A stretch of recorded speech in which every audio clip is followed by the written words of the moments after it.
পরহেজগারি হচ্ছে, তাকওয়া হচ্ছে এটাই। লাআল্লাকুম তাত্তাকুন, যাতে করে আমরা পরহেজগার হতে পারি, তাকওয়া অর্জন করতে পারি, তারই জন্য আল্লাহ তাআলা এই রমজান মাসের রোজাকে ফরজ করেছেন। এবং আল্লাহ তাআলা অন্য জায়গায় বলেছেন ইন্নামা ইয়াতাকাব্বালুল্লাহু মিনাল মুত্তাকিন, কি আল্লাহ তাআলা যারা পরহেজগার তাদের কাছ থেকেই আমলকে গ্রহণ করেন, কবুল করেন। আপনি যতই মেহনত করেন, যতই আমল করেন, যদি আপনি পরহেজগার নন, আপনার মধ্যে যদি তাকওয়া না থাকে, আপনার যা ইচ্ছা সেটাই করেন, যে কাজ থেকে আল্লাহ তাআলা বিরত রেখেছেন সেই কাজ থেকে যদি আপনি বিরত না থাকেন, আল্লাহ তাআলা যে কাজগুলো করার আদেশ দিয়েছেন সেগুলো কাজ যদি আপনি না করেন, তাহলে আল্লাহ তাআলা আপনার যতই বড় বড়, যতই মেহনতের সাথে আপনার আমল হোক, আল্লাহ তাআলা কবুল করবেন না। আর এর সাথে এটাও জেনে নেন, যদি আল্লাহ আপনার একটা ছোট আমলও গ্রহণ করে নেয়, এই যে আপনি রোজা রাখলেন, এই যে আপনি রোজা রাখলেন, এই রোজাটা যদি আল্লাহ তাআলা আপনার গ্রহণ করে নেয়, তাহলে আপনি জেনে নেন যে আপনি সফল হয়ে গেলেন, সফল হয়ে গেলেন। কারণ যখন আল্লাহ তাআলা আপনার এই আমলটা গ্রহণ করে নিলেন, এর মানে হচ্ছে যে আপনি কি মুত্তাকি, আপনি পরহেজগার। আর যদি আল্লাহ তাআলা আপনাকে পরহেজগার রূপে মনোনীত করিলেন, তাহলে আপনি ইহকাল এবং পরকাল আপনি উত্তীর্ণ, আপনি হচ্ছেন সফল।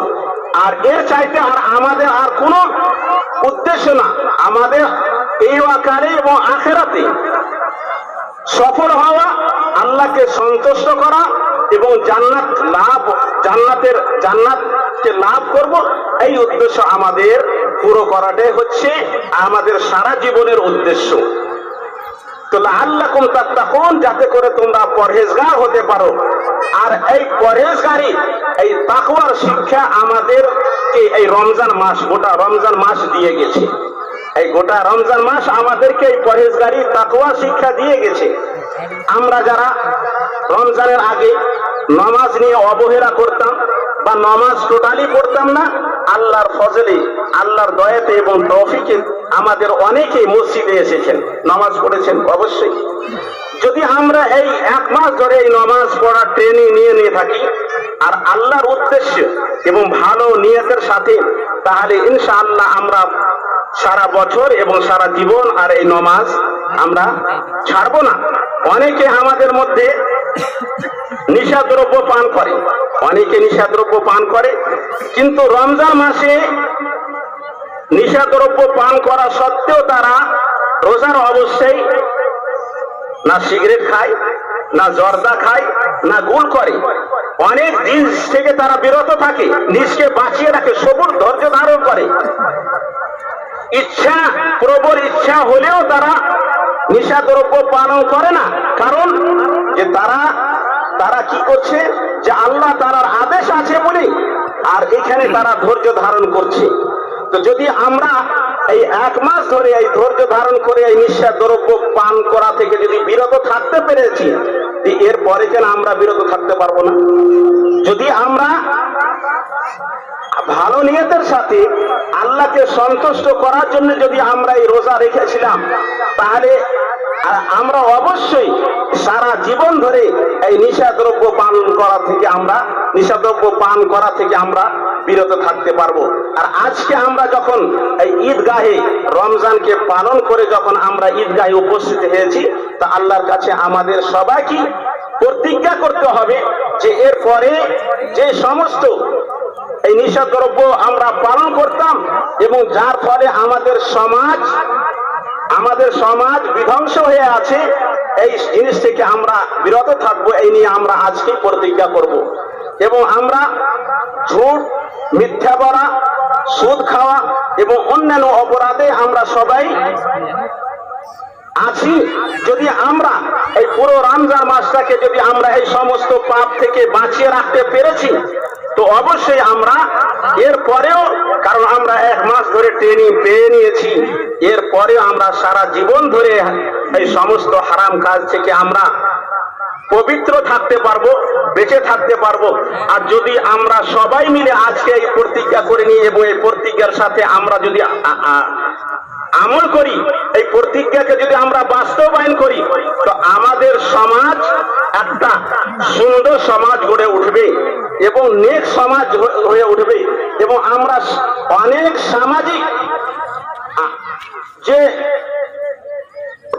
সামাজিক যে সমস্যা আমরা গ্রামে দেখছি, এই সমস্যাগুলো থাকবে না এবং আমরা শান্তিতে বসবাস করতে পারবো। আর আল্লাহ তাআলা আমাদের থেকে সন্তুষ্ট হবেন, আল্লাহকে আমরা সন্তুষ্ট করতে পারবো এবং আমরা জান্নাত লাভী হব, জান্নাতবাসী হব। আল্লাহ তাআলা যেন আমাদের সবাইকে তৌফিক দান করেন। এর সাথে আপনারা চেষ্টা করবেন যে উপদেশ আল্লাহ নবী সাল্লাল্লাহু আলাইহি সাল্লাম দিয়ে গেছেন, যেটি হচ্ছে সুন্নাত, সেই সুন্নাতের উপরে আমল করার চেষ্টা করবেন। এই সাদকাতুল ফিতর নিয়ে যে আমাদের এখানে যে এক দ্বন্দ্ব চলে আসছে, আমরা এর একটা অভিযান চালিয়েছিলাম। আলহামদুলিল্লাহ, অনেকে যারা বুঝতে চাচ্ছিল না ওরাও বুঝে গেছেন, এখনো অভিযান চলে যাচ্ছে। তো বুঝার চেষ্টা করেন, এত মাথা ঘামানোর দরকার কি? যেখানে একটা সিম্পল সুন্নাত নবী করিম সাল্লাল্লাহু আলাইহি সাল্লাম করে গেছেন, সাহাবা কেরামেরা করে গেছেন, এইরকম অন্যান্য যে সুন্নাত গুলো আছে সেগুলোকে ওইভাবে আমল করার চেষ্টা করেন যেভাবে নবী করিম সাল্লাল্লাহু আলাইহি ওয়াসাল্লাম করে গেছেন। এরপরে যুক্তি, নানান রকমের যুক্তি, এমনকি আমি একটা সুদানের বক্তার মুখে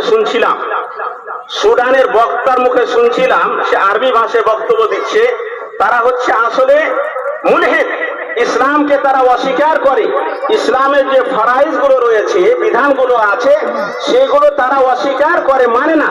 কিন্তু তারা সরাসরি ভাবে সেগুলোকে অস্বীকার করতে পারে না, কারণ মুসলিম সমাজের সামনে যদি সরাসরি অস্বীকার করে তাহলে তাকে তারা রাখবে না, মুসলমান তাকে রাখবে না। তো তারা নানান রকমের যুক্তি দিয়ে ইসলামের বিধানকে দুর্বল করার, অস্বীকার করার চেষ্টা করছে। তো আমি তার মুখে শুনছি যে ফামান শাহিদা মিনকুমুশ শাহরা ফালিয়াসুমু, ও বলছে যে এই রমজান, এই আয়াতের এই অংশের দ্বারা বোঝা যায় যে রমজান মাস যেই পেল তার জন্য রমজান মাসের রোজা রাখা অপরিহার্য, ফরজ। ফামান শাহিদা মিনকুমুশ শাহরা, তোমাদের মধ্যে যে রমজান মাসকে পেল সে ফালিয়াসুমু, সে অবশ্যই রোজা রাখে। এটা হচ্ছে এর দলিল। এটা দলিল হচ্ছে কিসের? যে রমজান মাসের রোজা রাখা হচ্ছে কি ফরজ। আর সে বক্তব্যের মাধ্যমে বলছে যে শাহেদের অর্থ মানে হচ্ছে যে তোমার রমজান মাসকে পাওয়া না, এর মানে হচ্ছে যে ইকরার করা বা ফয়সালা করা। সে বলছে যে শাহেদের অর্থ হচ্ছে যে ফয়সালা করা, এর মানে হচ্ছে তোমাদের মধ্যে কেউ যদি ফয়সালা করলে যে আমি রোজা রাখবো, সে রোজা রাখে, মানে এটা হচ্ছে কি অপশনাল, মানে এটা হচ্ছে অপশনাল বেটার, এটা ফরজ না। ও বলছে যার ইচ্ছা সে রোজা রাখবে, যার ইচ্ছা সে রোজা রাখবে না। এই আয়াত দ্বারা এটাই বুঝাচ্ছে সে। কথা বলছেন? এই ধরনের যুক্তি, এই যুক্তি দিয়ে কি সে করলো কি একটা ফরজকে সে খণ্ডন করছে, তাছাড়া অস্বীকার করছে। কেউ যদি ইসলামের যে বিধান রয়েছে, যে ফরজ গুলো আছে, কেউ যদি অস্বীকার করে সে মুসলমান থাকবে না। কিন্তু সে যদি সরাসরি অস্বীকার করে তাহলে সবাই তাকে কাফের বলবে, কিন্তু সরাসরি না করে সে যুক্তির মাধ্যমে এটাকে অস্বীকার করার চেষ্টা করছে। তেমনি এই যে সুন্নাত নিয়ে, যে সাদকাতুল ফিতর নিয়ে যে ওলামারা একটা আপনাকে নবী করিম সাল্লাল্লাহু আলাইহি ওয়াসাল্লামের উজ্জ্বল একটা সুন্নাত সিরাত পদ্ধতি দেখিয়ে দিচ্ছে, তারপরে আপনি যুক্তির মাধ্যমে নানা রকমের যুক্তি দিয়ে সেই সুন্নাত থেকে নিজকে আপনি বাঁচিয়ে রাখছেন, বিরত রাখছেন এবং সমাজকে তার উপরে আমল করতে দিচ্ছেন না। এটা একটা বড় অপরাধ, এটা একটা বড় অপরাধ। জায়েজ না জায়েজ কথা আমি বলছি না, কিন্তু এই ধরনের যুক্তি, এই ধরনের মনোবৃত্তি, এগুলো হচ্ছে ধ্বংসাত্মক মনোবৃত্তি। এইগুলো থেকে আমাদেরকে বাঁচতে হবে। সরাসরি নবী করিম সাল্লাল্লাহু আলাইহি সাল্লামের সুন্নাতের উপর আমল করা খুব সহজ। নবী সাল্লাল্লাহু আলাইহি সাল্লামের সুন্নাতের উপরে খুব সহজ, কারণ নবী সাল্লাল্লাহু আলাইহি সাল্লাম পুরো জীবনটাই সরল জীবন ছিল, যার ফলে আমাদেরকে কুণ্ঠিত হতে হবে না। কোন সুন্নতের উপরে আমল করতে গিয়ে আমাদেরকে তার উপরে আমল করার চেষ্টা করতে হবে। আল্লাহ তাআলা যেন আমাদের সবাইকে তৌফিক দান করেন। ওমা তৌফিক ইল্লা বিল্লাহ।